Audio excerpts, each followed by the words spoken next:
And we just started again because Rachel cut off the last recording.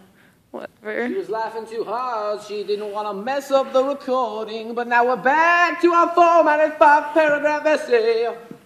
I believe we left off on the introduction. The introduction as your thesis. And the thesis is a paragraph unto itself. Your thesis is meant to tell the reader what your point is and how you're going to argue it and what your main supporting arguments are. All in one paragraph, which can be difficult at times, particularly if you're me and you use run-on sentences, which means that you do not put periods where you are supposed to, but simply use commas and carry on the sentence. Starting to lose that bluesy feel. But anyways, now that we're past the introduction, we move on to our main body paragraph, which is where we start to prove some of the things that we are saying in our thesis so that the reader doesn't think we were crazy and talking out of our butts. We start to prove a point. Because that's what the papers are all about, is you're arguing with yourself because there's nobody there to listen except your reader, and they're not listening because they're reading it after you wrote it. But you're moving on to your main body paragraph. And you're proving your points that you said in your thesis. And then you move on to your second main body paragraph.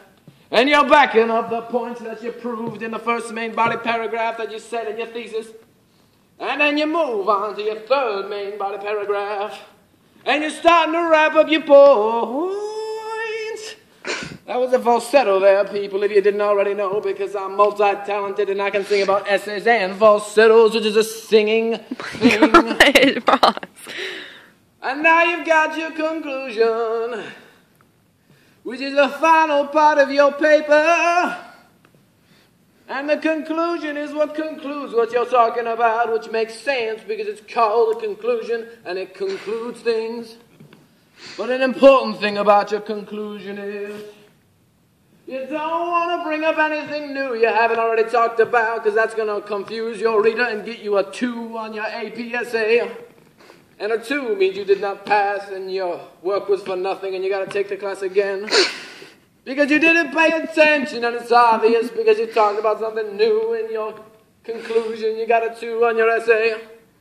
But back to the conclusionary paragraph, which is normally the 5th in a formatted 5-paragraph essay. Because you've got a formatted 5-paragraph essay. The first paragraph is going to be your introduction. The second is going to be your first main body paragraph. The third and the fourth are going to be your second and third main body paragraphs. And the 5th is going to be your conclusion.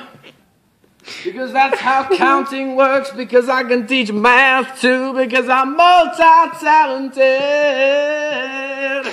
Are you almost done? And now I'm almost done because Rachel's getting tired and she can't stop laughing because I'm so hilarious. And cocky. And we're going to finish talking about our conclusion paragraph because I've expended too much energy. I burned a calorie and I'm losing my breath. Which is why I couldn't go as high on that falsetto. Because technically speaking, you need breath for the falsetto. And now we're going to finish talking about our essay right before you're done. Now the important part is you can type your essay in whatever font size and font type you want. But the important part is that when you're done, you need to change it to a New York Times or an Arial in some places. But the important thing is you got to double space it and you got to have a size 12 font. Because if you don't, your teachers will think you're cheating, and if you're cheating, you'll get a 0, and you'll still fail the class because you didn't pay attention to my song. And now we're done, and Rachel's going to stop recording at any time.